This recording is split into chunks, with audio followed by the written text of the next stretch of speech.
Welcome to our eighth episode of Celestial Essentials. This is our foundational astrology back to basics, kind of like 101 course. It's our inaugural course over here at Celestial Curiosities, and we're just super, super excited to be at this point in the series. We have covered the signs, the planets, the houses. We're getting into a little bit more of the synthesis. And today's topic specifically will be synthesizing biwheels. So looking at two charts overlaid over each other, we're going to give you different avenues to employ that tactic, different ways to bring those skills forward. So Melly, what am I missing? Not much. We're just stoked to have you here. Thank you for being here. We've got to give a big shout out to our sponsor, Luna, who is not only sponsoring the pod, but also sponsoring the Celestial Essentials course. And as you know, you're here in it. You've got your 1 year to Luna, subscription to Luna. And we just love everything that Luna does. Remember that astrology is the story of your life, and Luna helps you live it. Super, super grateful. So, what we're going to get into today, just a reminder of some of the ground rules around synthesizing the chart, interpreting the chart. We went over most of these in the last episode for natal synthesis, but worth mentioning. So, intuition, not regurgitation. Your intuition is your number one gift and tool and will be ultimately your most helpful resource as you navigate these kinds of synthesis. Also cannot overstate the importance of preparation when it comes to synthesizing. You know, Maggie and I have been doing this now for many, many years. It's kind of crazy. It's been, I guess, really six-ish, 7 years for us. And so it's like at this point, yeah, you can look at a chart and see something and have something to say about it. And I'm talking specifically about biwheels here, but they are complex. They really are. And so one surefire way to kind of kill your confidence in yourself and your learning is if you try and go too fast and if you don't prepare. So even if you're like, oh, it's just my best friend or it's just my husband and I'm just going to peek and see, take your time. Take your time with what we're teaching here. And we just also can't overstate like the amount of practice that it takes to really get this. So remember that we can never tell anybody anything about themselves that they don't already know at a soul level. We are not here to do that. We are not here to predict the next crazy thing that's going to happen in your life. We might be able to have a guess as to when life may throw you some interesting curveballs, but we are not here to make predictions. That's just not part of our job description. Remember that there is no one way to read a chart or a charts together, the biwheel as well. You will build your own way, and it will likely include some knowledge you learn from us, some knowledge you learn from your favorite book, some knowledge from some other course you take, and you'll find your own way. And lastly is talking a little bit more specifically about the biwheels. So we'll pull one up here shortly, but we're going to be looking at two charts side by side. And when you first look at it, you're like, holy hell, that's a lot of things. But once you've seen it enough times, it's pretty clear what you're looking at. And the way that we synthesize it is going to be somewhat similar to how we do the natal synthesis. But there are two primary kinds of biwheels that we're going to look at. And these are the two primary ways that you're going to want to use biwheel synthesis. One is in transits. So where are the planets in the sky right now? What's going on?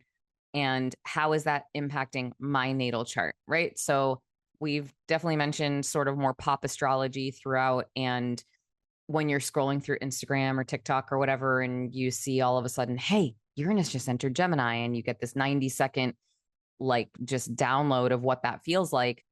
It's not necessarily that it's not true to a very simple extent of what that collective energy feels like, but taking it a step further to look at it in alignment with the natal chart of the person, of yourself, of whomever, to see how it's going to impact people differently is where the real magic happens. So that's transits. What's going on in the sky right now? What's going to happen in 10 years, 20 years, 30 years? And how is that specifically impacting my natal chart?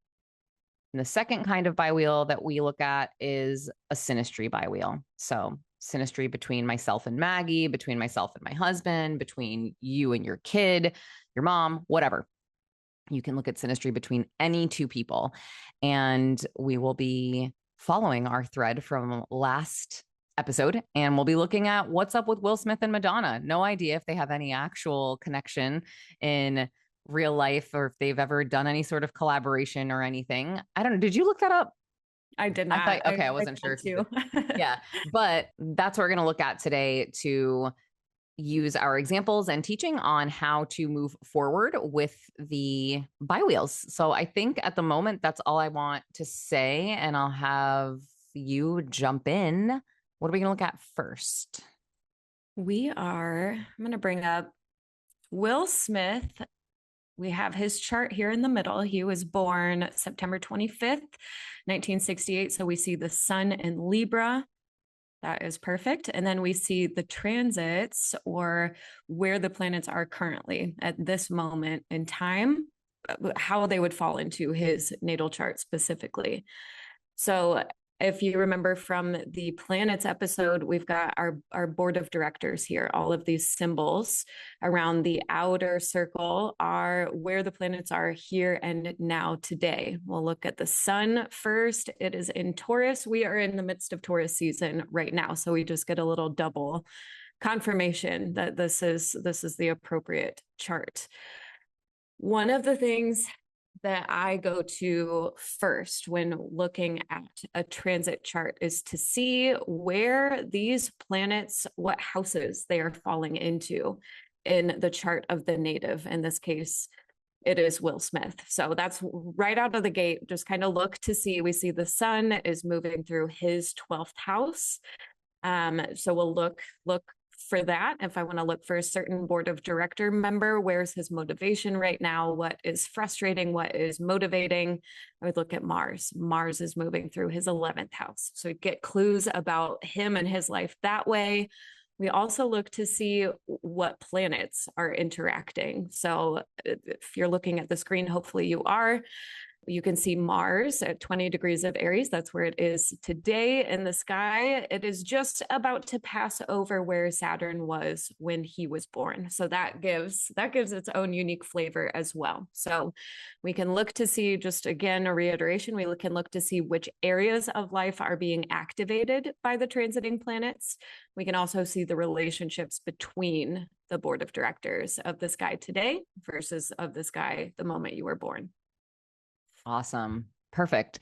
So something very much worth mentioning when we're looking at a transit chart is that the planets on the outside are moving in a counterclockwise direction. So they're moving from right to left as Maggie's mouse is going around there, which I love your gigantically large mouse. Thank you for that. And this is very important to know when looking at transits, because we're looking at this snapshot of this moment. But if we want to have in our mind, like, oh, we know that it's moving, like Maggie just said, Mars is about to go over Will's natal Saturn. Well, we know that because we know that Mars is going to continue moving in that direction, in the counterclockwise direction. Now, there's one exception to this, which is the nodes. The lunar nodes move, they're almost always retrograde. So they actually move in a clockwise direction. So when we're looking at those, you kind of have to put your opposite day hat on and remember that that's opposite, which has messed me up a handful of times. But once you get it, you remember it and you're good. So what I would love to start with here, and remember, we mentioned this at the end of our last episode, and I don't know, I guess I kind of stated it somewhat clearly in this intro, but we're not going to go super, super deep into this. We want to give you the sort of really basic tools of what to do, but really, we've already given you a lot to chew on. And so we don't want to go too crazy. But I did say in the last episode, we trust your brain cells and your capacity. So we're going to make this as simple as we can. So when I'm looking at the outer ring, the first thing, like Maggie said, look for conjunctions. Well, she mentioned looking at the house that the sun is falling into and things like that. And the reason that you do that is, for example, the sun being in his 12th house. Well, the 12th house is, like that backstage sort of things that maybe you don't normally illuminate, that aren't normally in the light, if you will. So maybe he's dealing with some demons. Maybe he's cleaning out his closet a little bit right now. Who knows? But that's why that's relevant to sort of look at that. And then we want to look at conjunctions and see how close are any outer planets to any of the inner planets, because that's going to be similar to how we talked about it in the aspects episode when we talk about like this catalytic energy that's going to activate something, right? So with Mars approaching Saturn, you can look at motivation and aggression and all that stuff approaching his like responsible sort of disciplined side of him, right? Like that let's keep it super basic there. But Maggie, I know you're going to jump into a couple of things. So what I want to focus on is a practice that is really good to do and really easy to do, especially for us in this current time, because we have, at the moment of this recording, in May 2026, we've had all of our outer planets making major shifts. So the outer planets, Uranus, Neptune, Pluto, they take so long to move through any of the signs that when they are making an ingress into a new house, we kind of already have this like, oh, okay, that's definitely going to kick something off. That you're going to feel that, right? And so anytime I'm looking right now at clients' transit charts, I'm immediately looking at what house, what area of their life is that planet impacting right now. So Maggie's got her mouse up at Pluto. Pluto entered Aquarius, for good, I want to say end of 2024. And that kind of kicked off Uranus, and then it was Neptune, or excuse me, Pluto, and then it was Neptune, and then Uranus most recently, moving into their new signs. So Pluto entered Aquarius, and when it did, it entered Will's 9th house.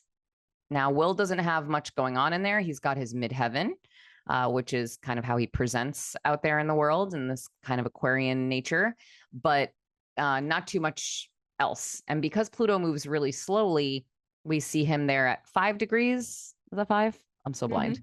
And then his midheaven is at 14 degrees. Knowing that Pluto spends almost 30 years in that sign, it's going to be a little bit till it actually reaches there. But when Pluto does reach that midheaven, I'd be super curious to see what kind of transformation he undergoes in his career sphere. Let's keep that pretty simple there, right? So now let's pop over to Neptune. We know that Neptune entered Aries. So we look up at the Aries house, and I see that Neptune is at 3 degrees of Aries. And I just notice that Will's Chiron, his natal Chiron, is at 0 degrees of Aries. So this obviously already happened. Neptune officially entered Aries back in January or something for its official, I think, like last entry, but it had also made that entry a couple of, or one time before last year. I think it was only once. And if I'm remembering correctly, because I recently was looking at the ephemeris, I think it's going to retrograde and it might go back over that 0 degree point again. So without being too confusing, just this is how we learn the motion, right? It moved from Pisces, which is over there ruling the 10th house, right? Or shows the 10th house, right? So it moved from Pisces into Aries, and then it retrograded back into Pisces, and then it came back into Aries. And these outer planets do this dance. They do a lot of retrograding over the time that they spend in a sign. So I just look at it and get curious and say, okay, well, I should check my ephemeris and see if Will was my client, which shout out, still totally open to that. Then I would want to know when Neptune is going to be activating that exact point at that 0 degree. However, just the fact that it's been navigating those waters and going over that kind of more than once, he's been feeling it. So then I'm just going to think like, okay, well, his wound, which is at that critical 0 degree Chiron point, how his self-esteem, his courage, his bravery, the way that he shows up for himself, all these Chironic Aries things that are wounds for him. Neptune, the planet of confusion and dissolution and dreams. There's a lot of spectrum there, right? This, again, intuition's your biggest gift. As you start to synthesize the entire chart, you start to say, what might that feel like? What might this period of life have felt like? And I would love to hear from him how the hell that felt. And Mm. remember too that like with these outer planets, because they take so long to go around the zodiac, very often, this is 100% true with Pluto, there's no way that Pluto will ever actually activate by conjunction every single one of your planets. It's impossible. Mm. And same with Neptune. So this is a very unique thing for him. He'll never see it again. And some people will never see it in their lifetime. So kind of cool to when you see something like that, especially when I see it with a client, I'm like, ooh, or whatever, a friend, doesn't matter. I'm like, how does that feel? Because Mm. I may never get the opportunity to feel that. I always want to know from the perspective of the person going through it how it feels. Mm. Oh, I So, love that. right? It's so Yeah. fascinating. That's always like, I don't know. I always get really excited when I see a transit that I know, oh, that's that's unique. You know, not Mm. everybody gets that. So that was Neptune. And now, lastly, Uranus just entered Gemini like 2 weeks ago. And here it is at its 0 degree of Gemini, and it entered Will's first house. So I see that the only thing he has in his natal chart there is his ascendant, very important at 7 degrees. And Uranus takes about 7 years to move through a sign. So it's not going to reach that 7 degree point just yet. And most likely, like we just talked about with Neptune, he'll probably experience a retrograde that goes over it more than once, if I had to guess. This is just from my knowledge of looking at the ephemeris enough times and understanding the movement of the planets. But at minimum, I know that it entered his first house. And when a planet enters a house, especially one of these outer planets, because they move so slowly, because it's a more unique energy that's taking its time. It's not like the moon that moves through these signs plenty of times. You get used to feeling this ebb and flow. Here, you're like, oh, this is new. Uranus and Gemini is what this is a different. So, Uranus being the disruptor, the god of thunderbolts and lightning, he enters this first house. And what do we know the first house is about? First house is about identity and self and one's body and how they feel in that body and how they navigate in that body. So Mm. I would be curious how Will feels in his body right now. And identity wise, if there's a shift occurring under his feet, if it kind of feels like his foundation is a little bit unstable and it's time for something to change. Mm. And I would think that when it reaches that 7 degree point, it's going to be a lot more critical feeling than it does right now. But I would say that no matter what, that is entering this house for him. And it's a different house for all of us, right? It just entered my seventh house. Mm. And so we pay attention to that area of life, that stage to say, okay, how might this feel? Mm. And pay attention, get curious there. So that is, I would say, one of the big strategies to looking at a transit chart is, of course, the conjunctions, because we want to know anything that is activating something else Mm. in that natal chart, or a board of director in the sky right now activating a different board of director in your natal chart. We want to know that. But a next kind of cool strategy is, let's see what those outer planets are up to. And they don't have to have just entered a house necessarily, but because they move so slowly, you can start to look at an area of the chart that you know that is being impacted for this person for a longer period of time Mm. than if you were just looking at the personal planets. So Yeah. I think that's maybe all I wanted to say, though. This might be a good time to mention the angles thing. Will you go down to the IC on the outer Mm. wheel? So, something though to note here is that when you see an angle on the outside of a transit wheel like this, so you see that, yes, that's a conjunction. You see 28-degree IC in Virgo, that's conjunct his natal Uranus. But the angles on the outside of a transit chart, you want to kind of consider them to be irrelevant, because that angle is looking at where that angle is right now in the sky here in Naples, Florida. I don't even know where the hell Will is right now. Probably not Naples, Florida. And regardless, that's just a mathematical calculation of where that angle is. It's not actually activating anything on his, in his natal. So just a sort of exception to keep in mind, that when looking specifically at a transit, This is a transit biwheel. And I say this because we'll look at synastry later and things change a little bit. But at a transit biwheel, the angles on the outside, AC, DC, MC, IC, does not actually doing anything. They're just hanging out there. Does that sound about right? Yeah. Yeah. So I think that we've just given you a couple different ways that you can look, see if there's any conjunctions going on between the inner wheel and the outer wheel. You could even you could look at the outer planets and see where they've shifted to in your chart for bigger windows of time. You can move your way through the whole board of directors. You can say, okay, I'm going to look for the sun. Okay, sun in the 12th house, and just do a practice. Like you don't have to be perfect. You can just go through the board and say, okay, what would the main director look like in the house of secrets, or the hidden things? What would the emotional board of directors look like in the house of transformation and debts and that kind of thing? What would the mercurial member of this board of directors look like hidden? How does that, do I hide with my words? Like how can I connect this to my own life? You can just go all the way down, all the way across the board, and just get a sense of where everyone is and how they're behaving in your chart. Yes, ma'am. So I know there was something that got you a little bit excited about what Will might have coming up here soon. Yeah. Yeah, there's a lot to see here, but he does have, if you see Saturn in the sky today is at 9 degrees of Aries.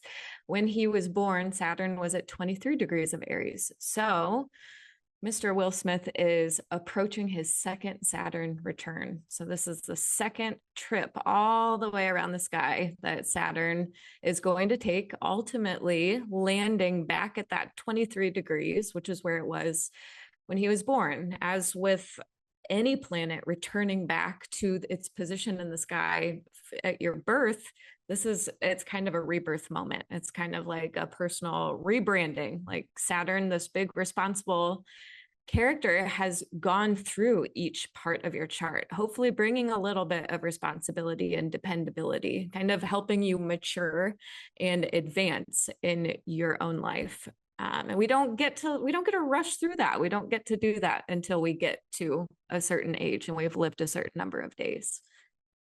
Amen to that, sister. So nice to know that that's coming. And, strategically, I think like, oh, what happened during his first Saturn return might look to see what was going on then and then what might be in store. And I just think the last thing I want to say is all the energy moving through that house. Like you've got Neptune, Saturn, Mars, and Chiron all in Aries. And again, as you start to learn and memorize how long each of those takes to move, we know that Neptune's going to be in there for 14 years. Saturn's going to be in there for 2.5 years. Mars doesn't take that long. It's only about a month or so, if even that. And then Chiron actually has a very erratic orbit, but spends the longest amount of time in Aries, close to, I want to say it was like 19 years or something like that. So he's had some like serious energy coming through here over his natal Chiron, over his North Node. He's got Saturn exactly conjunct the North Node right now. So Dharma and purpose in this life is being constrained and questioned by this disciplinarian right now. And then he's got Mars coming over that Saturn. That's too heavy energy. He just had Chiron go over his Saturn. Like, and then the 11th house is the house of communities and friendships and acquaintances and stuff like that, right? And even future dreams. I mean, I don't keep up with what's going on in pop culture at all, but I don't know the last time that he was in a movie, question mark. Like I haven't seen a lot of him, and people's careers run their course or whatever too, but it'd be curious, like what is going on in his inner circles? Like what is going on in his life right now? Because I bet it has felt like heavy. I would just use the word heavy. Yeah. So, all right, cool. Anything we want to say on this, or we're going to move on over to see what's up with Will and Madonna?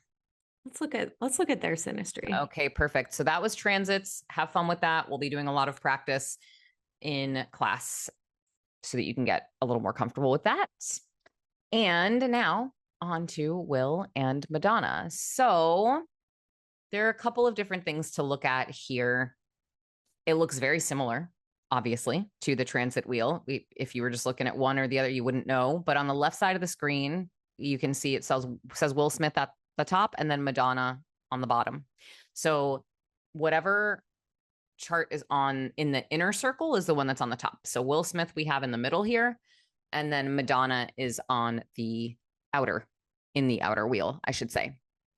I'm going to take this opportunity to give one of the ground rules similar to what we just talked about in the transit, where I was very specific that the angles don't matter on the transit biwheel on the outer, right? Like, who cares where the IC is or the MC? That's not going to, in the transits, we don't care so much. Something that's important to know here, and the easiest way to remember this, is by looking at the ascendant on the outer wheel. So let's find Madonna's ascendant for me real quick. She is a rising Virgo, as we learned in our last episode. And look down there and see that her ascendant looks like it's in the 4th house. But we know that the ascendant is always in somebody's 1st house. So the reason we want to point this out is because in a synastry biwheel, you want to know that the inner wheel, so in this case, Will's wheel, is what is dictating the houses accurately, if you will. So his ascendant is in the 1st house, just as it should be. And when you look at Madonna's, every single one of her placements on that outer wheel is accurate as far as that is where the planet was, and that is where the ascendant is in that sign. But the houses, we're looking at Will's houses. We're not looking at Madonna's houses. Now, let's just do a flip real quick, Maggie, so people can understand this from the other. So Maggie's going to flip them on the left-hand side. Now, boom, Madonna's in the middle. You see, or on the inner wheel, you see her ascendant, Virgo, 1st house. And now Will's ascendant, which we know to be in Gemini, is up there in the 10th house. Looks like it, but that's because it's in Madonna's 10th house. Okay. So this takes a little bit of brain bending to kind of get yourself to fully understand, but it is something that is worth understanding from the get-go. I remember this was not explained to me when I first learned this. And I was like, I think I like could have been in the middle of like a reading for a friend or something. And I was like, wait, why is your ascendant in the 7th house or whatever? I was like very confused. And I was like, oh, okay, that makes sense. So, all right, let's flip it back to Will in the middle. And do you want to, well, one thing we could do before I pass it on to you to look at a couple things. So one really nice thing why it's worthwhile, I think if you're doing like proper synastry for 2 people who like really want to know what the deal is, you do want to look at both versions. You do want to look at the inner wheel as both people so that you can get a different idea, kind of understand which houses are being activated in these different people's charts, right? And so the most simple example, and something that I do recommend doing in any synastry you look at, is look for the sun on the outer wheel. So I want to look and see how Madonna's sun impacts Will. So I see that Madonna's sun in Aries, or excuse me, Madonna's sun in Leo is down in the 3rd house, in Will's 3rd house. So I know that her sun illuminates his 3rd house. So simply put, the sun is light. The sun gives life. The sun illuminates things.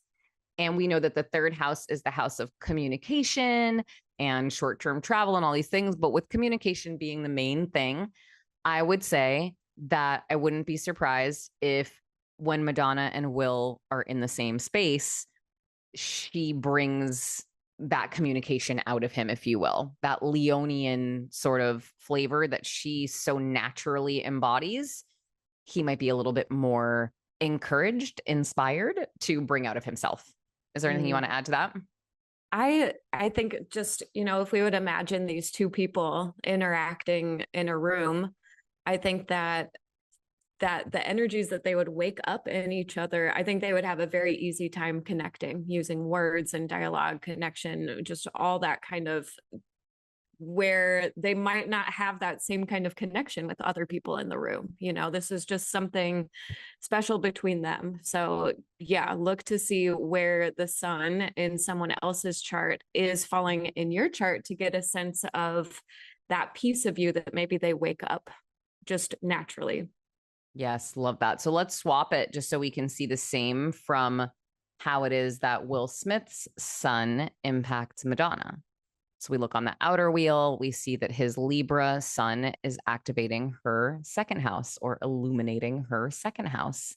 So we know that that second house is cash, property, finances, assets, that sort of thing, and also value, right?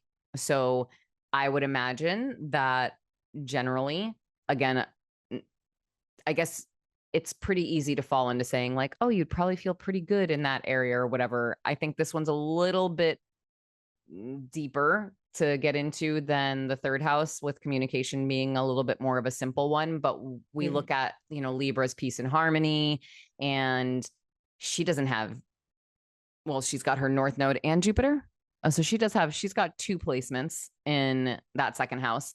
And so either way, that area, maybe it's an area that, like, maybe she doesn't talk about cash, property, finances with anybody, but she would feel more comfortable with Will. Or when it comes to feeling valued, maybe he makes her feel valued, So there's obviously different interpretations, but this would be a way to just look and see. Like, I know in my synastry with Matt, when I first had a synastry reading done, when Stephen Forrest did it, actually, it was like so epic. And everything he said, I was just like, yeah, yeah, yeah. And we have like a lot of fifth house stuff. We activate a lot of fifth house stuff in each other. So it was like, you guys are meant to really have a lot of fun with each other and really like prioritize play and joy. And that was such a simple but clear thing, right? So just a couple of different ways to look at that. And now I think let's put Will back in the middle. And we had looked at a couple of placements that we thought were kind of interesting.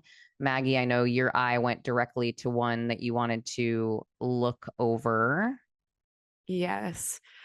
Well, right away, I love Jupiter and Venus and like all the fun, ooey gooey, feel good energy that those two can activate within each other. And that's just where my eye went to first. So I see her Jupiter at 26 degrees of Libra, and it is very, very close to his 28-degree Mercury Libra and 29-degree Venus in Libra. So just that alone, like, that's a pretty close conjunction for those, orb of 3 and 2. So these planets are very activating for each other. This can be like they increase each other's dialogue, communication. Maybe they think about each other a lot. Like there's just a big increase in inflation around dialogue and mental kind of topics. But then there's also that inflation around Venus, which is that feminine, like love and flow and harmony.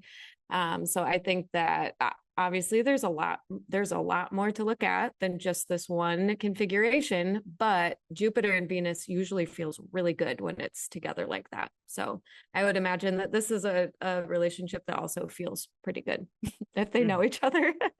Yeah, totally. And then on the flip side of that, you had also looked at that Pluto on Mars. You want to say a little bit about that? Yeah. So both Jupiter and Mercury, and then Pluto and Mars makes me feel like it's a people of influence. If we've got Jupiter's the megaphone and Mercury's your mind or your thoughts or your ideas, your words, it's just kind of inflating. And lots of people have access to Will Smith and Madonna, their creativity, their inspiration, their music, the stuff that they've created and put out into the world. It's very easy to access. That's not the case for most of us. When we speak, we have our audience of 75, 100, whatever. It's a lot different than Will and Madonna. They together have this really influential kind of energy. And I see influence with Pluto and Mars too. This is a pair of people that activate in each other in a way that can be profoundly transformative. I think that their motivations probably align, or at least speak the same language with this kind of configuration. So Mars and Pluto, Jupiter and Mercury look like powerful influence to me. Yeah. So as you can see, the strategy that we're going for here, which is always the first and easiest, is, and I'm not going to say most powerful because the other aspects are as well, but pretty powerful in the way that they align, is these conjunctions. So we're just looking at the conjunctions right now. I would like to get into just a couple, and we'll wrap up with just a few more here, so you can just keep playing with the language, keep hearing how it is that we break stuff down. So if we go up to the 11th house and Aries, you see that Madonna's south node is at 24 degrees of Aries, and poor Will and his Saturn, we've brought that up lots of times now, and his Saturn is at 23 degrees, right? So they're just 1 degree away from each other. And in evolutionary astrology, when we see a conjunction in synastry with anybody's south node and any other planet, especially, I would say more powerfully so when it's a personal planet. So if it's going to be your sun, moon, rising, those three, and then moving out from there, Mercury, it's Mars, Venus, Saturn, Jupiter. I messed up the order of a couple of those, but regardless, those are going to pack a little bit more of a punch in terms of the depth of the story that can be told, right? So if it's like, let's just say that it was South Node and Sun, then, oh, there's like zero doubt in my mind, or with the moon, even too. There's no doubt that this person in a past life, as the South Node represents, we knew each other in a past life. Like there's no doubt that those two people had some sort of connection, because the South Node sitting exactly conjunct one of those really important personal planets is telling us that. And then we start to think about, okay, well, what might that have looked like based on the sign that we're looking at and the house that we're looking at? We talked a little bit about this in the last call as well, when we talked about Madonna's warrior spirit. We talked a bit about her South Node. Now, so if her South Node is sitting on his responsibility, his like area of where he feels the most constrained in life, these words feel heavy: karma, constraint, lessons, responsibility, karma that we don't want to repeat in particular. So, and then Aries. So this is actually what we talked about quite a bit in the natal synthesis class, was when we're looking at the South Node, we do often think of the shadow keywords of the archetype of that zodiac sign first, because we're looking at the karma that we don't want to repeat. So we're looking at this sort of aggression, this warrior that maybe takes it too far, anger, like just really like this burning fire. So this, to me, while Saturn is not a personal planet, it's still an almost exact conjunction. So I think basically any evolutionary astrologer would look at this and say, there was some sort of past life connection here. And we might look and say, so, okay, maybe Madonna, it had something to do with one of them constraining the other, or one of them being almost like we talk about Saturn being the disciplinarian or the principal. It's like one of them played that role with the other in a past life in some way. And so in this life, while we haven't come to repeat that, we see that here and know, hey, at least I feel curious about how that might trigger something in one of them or the other. Most likely Will is the one getting more triggered in this case, would be my guess, but I'm not sure. However, his Chiron in Aries, his moving toward that North Node in Aries, that Saturn there, he's got a little bit more sensitivity in this Aryan area, whereas she's coming in with some familiarity and something that she's hopefully not repeating. And so that's one that I just wanted to mention. Whenever you see South Node in particular, exactly conjunct or close enough, or a trine or a square, you do want to pay attention to that. Now, if you'll go down a little bit to the first house, this is a little bit harkening back to the lesson that we were giving before, where remember that in the transit biwheel, the angles on the outside we don't give a shit about. But here I do, because that angle is still accurate. Madonna's midheaven is in Gemini at 3 degrees. And Will's ascendant is at 7 degrees of Gemini. So they've got a 4-degree conjunction between her outward career, like kind of big on stage presence, if you will, with that Geminian energy, and then his ascendant, the way that he presents and his kind of vibe. And those are pretty close. So that's just nice to see. We know with the angles being as important as they are, that they've got some alignment there. And so, like, for example, if they did ever work on a movie together, maybe like she cameoed or something, who knows? Like, I would be surprised if that wasn't an enjoyable experience. I mean, there's multiple things that show that. And I know we just came out of maybe a bit of a harder aspect, but nothing's ever like perfection. So that's fine. I would say that in the work environment, or if they've ever presented an award at the Grammys together, I don't know, some shit like that, like they would probably look pretty aligned and comfortable together, would be how I would, part of how I would think of that. It'd be like really cohesive. Yes. Yeah. Unlike my sentence structuring today, they would be very cohesive. I feel like I'm like, words come out in order, sort of. Please. Yeah, cohesive. I like that. And then the last thing I want to mention is right at the third house, where you see Madonna's Uranus at 12 degrees sitting on his IC at 14 degrees. This would be the kind of thing, like if you were looking at the synastry between two people who were looking to get married, that it would give me a teeny bit of pause. And not that I would ever tell anybody not get married. There's a lot of really yummy stuff in this chart, but it would be something that those two people, I would think, would want to be aware of, that her disruption, the rebel in her, is sitting on his most comfortable, yummy, like rooted part of his chart. So when he wants to like, it's funny, I don't have mine in Matt's synastry memorized, but I have this moment of like, I feel like I'm a representation of this for Matt. Like, I feel like my Uranus could be sitting right on his IC, because I am the type of person who leaves a pile of laundry on the closet, bench, because that's just what I do. And then I take my socks off and they like stay right there. And he's like, well, I'm going to wait till you pick those up. And so his comfort in his home space is like, I'm like the Tasmanian devil who comes through and that a little bit, and he's learned to deal with it. But at the same time, then I also am like, oh, I'm aware, can I be better? Can I maybe not be so disruptive to my husband's home space?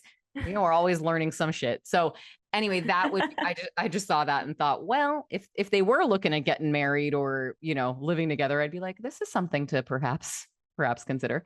So I think that's there's a lot here with the two of them. Seriously.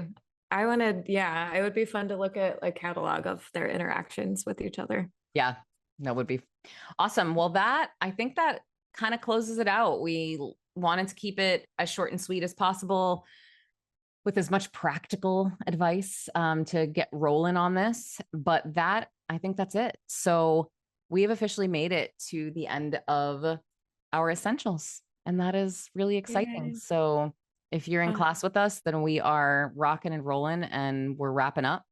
And hopefully you've learned a shit ton and you go tell all your friends and whatnot. So the next time we run this, we've got, all of the people who want to learn all of the things in the way that we are choosing to teach it are here with us. And otherwise, all I can say is tremendous amount of gratitude.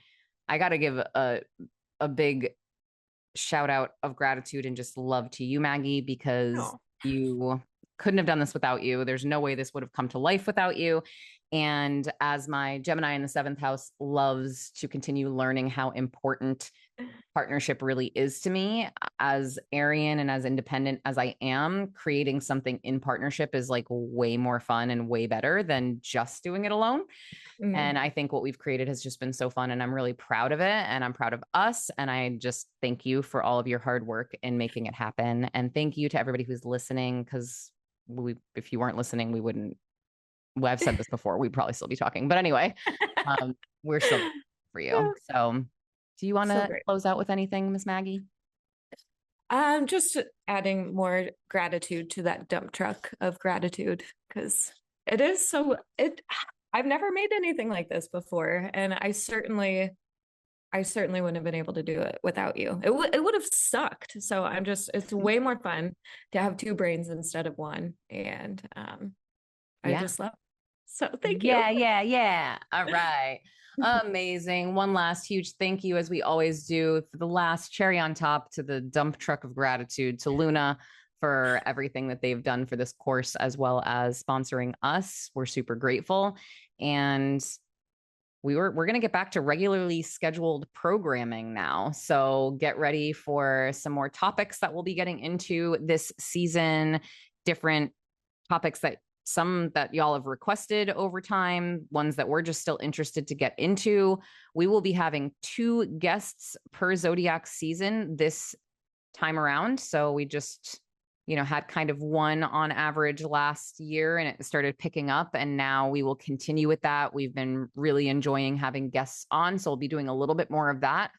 And then we'll continue to do some different chart synthesis between people and events and all those kinds of things. We'll keep that rolling. So thanks for being here with us, and we look forward to seeing you next time. Until then, stay curious. Yay. Oh my goodness. We done did it. Mom. Oh. I don't know why, Mom, but Mom, we did it. Mom.